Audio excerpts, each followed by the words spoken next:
Hello everyone, this is fourth video in Indian Polity series. We are studying the most important articles across various parts of Indian Constitution. इस video के अंदर हम लोग part fifth और part six के जो सबसे important articles हैं उन आर्टिकल्स को डिस्कस करेंगे और कौन से articles exam point of view से याद करने हैं, क्या ट्रिक है उनको याद करने की, वो ट्रिक जो है I will be sharing with you. सबसे पहले लेट मी टेल यू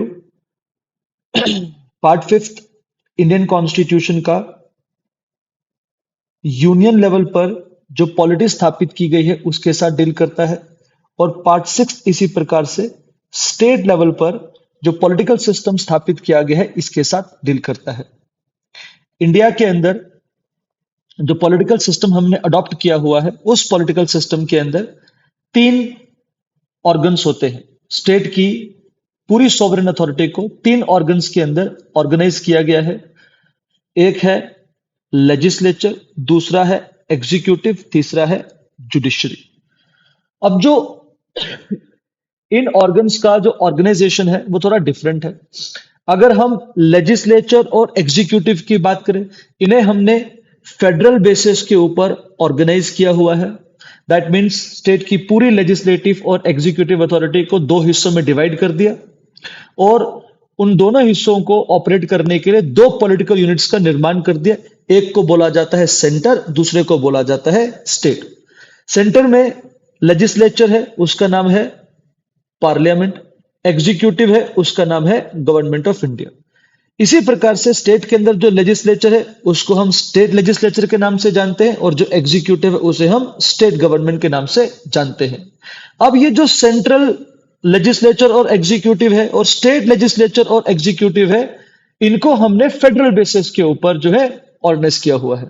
कॉन्ट्रली अगर हम जुडिशरी की बात करें तो इंडियन जुडिशरी जो है उसे हमने यूनिफाइड मैनर के अंदर ऑर्गेनाइज किया है, जहां पे पूरे इंडिया के जो कोर्ट्स हैं, पूरे इंडिया में जितने भी कोर्ट्स हैं, ऑल द कोर्ट्स जो हैं they are headed by supreme court. Supreme court के नीचे आते हैं हाई कोर्ट्स और हाई कोर्ट के नीचे आते हैं फिर सबऑर्डिनेट कोर्ट्स। अब इस वीडियो के अंदर पूरा पार्ट फिफ्थ और पार्ट सिक्स नहीं पढ़ने वाले, सिर्फ और सिर्फ पॉलिटिकल एग्जीक्यूटिव जो है ये क्या है और कौन से इंपॉर्टेंट आर्टिकल्स हैं जो एग्जाम के अंदर हमें आने चाहिए उनके बारे में बात करेंगे। सबसे पहले बात कर लेते हैं सेंट्रल पॉलिटिकल एग्जीक्यूटिव क्या है। सेंट्रल पॉलिटिकल एग्जीक्यूटिव के अंदर चार इंपॉर्टेंट ऑफिसेस आते हैं। Number first president, second is vice president, third is council of ministers headed by prime minister and fourth is attorney general of India. इसी प्रकार से स्टेट पॉलिटिकल एग्जीक्यूटिव की बात करें, यहां पर आता है governor, council of ministers headed by chief minister and third is advocate general of state. Central political executive part fifth के चैप्टर फर्स्ट में मेंशन किया गया है और state political executive part six के चैप्टर सेकंड के अंदर मेंशन किया गया है। अब बात करते हैं आर्टिकल्स और ट्रिक्स की। दो ट्रिक्स मैंने डेवलप करी है। सबसे पहला है रूल 101 और दूसरा है रूल 89। अब ये रूल्स हैं क्या? बेसिकली अगर आप सेंट्रल लेवल पर जो ऑफिसर्स हैं उनके रिलेटेड इंपॉर्टेंट आर्टिकल्स याद कर लेते हैं और उन आर्टिकल्स में अगर आप 101 या 89 ऐड करेंगे तो क्या होगा, you will reach to the corresponding article in part six of Indian constitution जो स्टेट लेवल पे उस ऑफिस के साथ डील करता है। फॉर इंस्टेंस सबसे पहले सेंट्रल लेवल पर एक ऑफिस है प्रेसिडेंट, वो हेड ऑफ स्टेट है। इसी प्रकार से स्टेट के अंदर एक हेड ऑफ स्टेट है, उसका नाम है गवर्नर। दोनों के आर्टिकल्स के बीच में डिफरेंस है 101 का। दो इंपॉर्टेंट आर्टिकल्स है which you have to remember when it comes to president and governor. सबसे पहला तो वो आर्टिकल जो इनके ऑफिस को बताता है, इनके ऑफिस को प्रोवाइड करता है। वहां पे आर्टिकल 52 है जो बोलता है there shall be office of president and president shall operate as head of the state. This is article 52. If you will add 101 with 52, the result would be 153 and 153 likewise provides for office of governor as head of the state. इसी प्रकार से article 53 provides for executive power of union in the office of president. Likewise, if you will add 101, you will reach to article 154, जो same basis पे क्या करता है, बताता है कि स्टेट की सारी एग्जीक्यूटिव अथॉरिटी जो है that is vested in the office of governor. अब इन दो आर्टिकल्स के अलावा there is one more article relating to president and governor which is important, that is oath which both of them are supposed to take before entering into their office. अब president की जो oath है that is mention under article 60, और यहां पे देखिए एक exception है. यहां पे हम रूल 101 अप्लाई नहीं कर रहे, we are not applying rule 101. यहां पर अप्लाई क्या कर रहे हैं, आर्टिकल 99. अगर आप 60 के अंदर 99 ऐड करोगे you will reach to article 159, और 159 क्या करता है, सिमिलर बेसिस के ऊपर मोर लेस सेम ओथ जो है गवर्नर को भी स्पेसिफाई करता है. इसी प्रकार से last article relating to office of president is article 61, and 61 article जो है वो क्या करता है, वो हमें स्पेसिफाई करता है procedure through which President of India can be removed from his office, and this procedure is referred as impeachment. तो अगर आप प्रेसिडेंट का ऑफिस पढ़ रहे हैं, you are supposed to remember article 52, article 53, article 60 and article 61. Governor के लिए कोई रिमूवल प्रोसीजर नहीं है. Governor enjoys his office at the pleasure of president. So ये आर्टिकल वहां पर एप्लीकेबल नहीं है. ओथ के अंदर थोड़ा डिफरेंस है, तो याद कर लीजिएगा आर्टिकल 59. बट अगर आप ऑफिस ऑफ गवर्नर की बात करें, एग्जीक्यूटिव पावर ऑफ स्टेट की बात करें, यहां पर आपको याद नहीं करना. You are just suppose to remember rule 101. ये दो आर्टिकल्स याद है, अगर आपको 101 ऐड करोगे you will reach to the corresponding article. This is the hack, this is the hack which we promised कि हम इन वीडियो सीरीज के अंदर आपके साथ डिस्कस करेंगे. Next is office of vice president. सिर्फ 3 आर्टिकल्स है जो वाइस प्रेसिडेंट के ऑफिस के रिलेशन में आपको याद रखने हैं. One is article 63, second is article 67, third is article 69. Article 63 provides for office of vice president. Article 67 specifies removal procedure for vice president, and article 69 provides for oath to the office of vice president. Only 3 articles are important as far as vice president is concerned.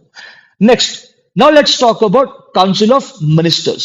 और council of ministers के अंदर life थोड़ी सी और simple हो जाती है, because यहां पर सिर्फ एक रूल याद रखना है, and there is no exception to this rule. Just one rule, that is rule of 89. आप ये रूल याद कर लो, आपकी लाइफ एग्जामिनेशंस के अंदर बड़ी ज्यादा सिंपल हो जाएगी. अब सबसे पहले सेंट्रल काउंसिल ऑफ मिनिस्टर की बात करते हैं. Article 74 provides that there shall be a council of minister headed by prime minister to provide aid and advice to the president of India, and this is specified under article 74 of Indian constitution. If you will add 89 to 74 you will reach to article 163, और 163 क्या करता है, similar basis पे state council of ministers को provide करता है. इसी प्रकार से article 75 deals with composition of central council of ministers. If you will add 89 to 75 you will reach 164, and what 164 does, it provides for composition of state council of ministers. Very simple. Rule 89 याद है, state के articles automatically निकला. याद ही नहीं करना, सिर्फ rule 89 याद रखना और सेंटर के आर्टिकल्स याद करने हैं. नेक्स्ट इस आर्टिकल 77. अब आर्टिकल 77 जो है ये प्रेसिडेंट ऑफ इंडिया को एम्पावर करता है to lay down certain rules and regulations through which he will specify, he can specify how the government of India's business shall be transacted and how that business can be distributed.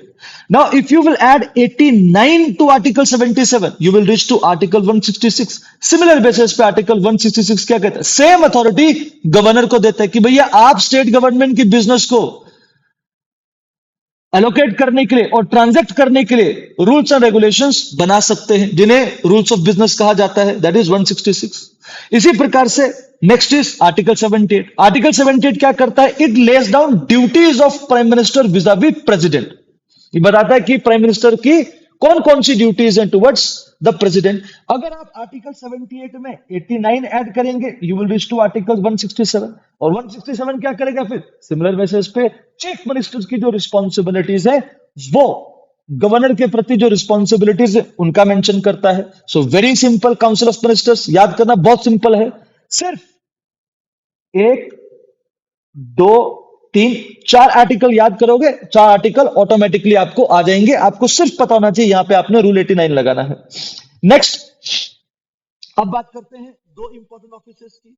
One is attorney general of India, the first officer, the advisor, the legal advisor to the government of India, and likewise advocate general of a state, the legal advisor to the state government. अब attorney general का office is provided by article 76. You add 89 to it, you will reach to 165. 165 क्या करेगा? advocate general का article जो वो specify करेगा। इसी प्रकार से आर्टिकल 73 ये बताता है यूनियन की एग्जीक्यूटिव पावर का एक्सटेंट। आप आर्टिकल 89 ऐड कीजिए इसके अंदर, you will reach to article 162, और 162 क्या करेगा? स्टेट की एग्जीक्यूटिव पावर का एक्सटेंट याद करेगा। तो देखिए, दो रूल्स और लाइफ सिंपल, बहुत बड़े पैमाने पे आपने अपने आप को क्रैमिंग से बचा लिया। दो रूल्स याद कर लीजिए, आपको यूनियन और स्टेट के आर्टिकल्स आसानी से याद हो जाएंगे। इसी प्रकार से पार्लियामेंट के आर्टिकल्स का और स्टेट लेजिस्लेचर के आर्टिकल्स का भी हैक है, इसी प्रकार से जुडिशरी का भी हैक है। और वो हैक जानने के लिए नेक्स्ट वीडियो तक वेट कीजिए। And in the mean time, अगर आपको वीडियो अच्छा लगा, it is my sincere request, please like this video, please drop a comment, and please subscribe to this channel, and please press the bell icon so that next video जैसे ही upload होगा आपको notification आ जाएगा। This is all from my side. Thank you.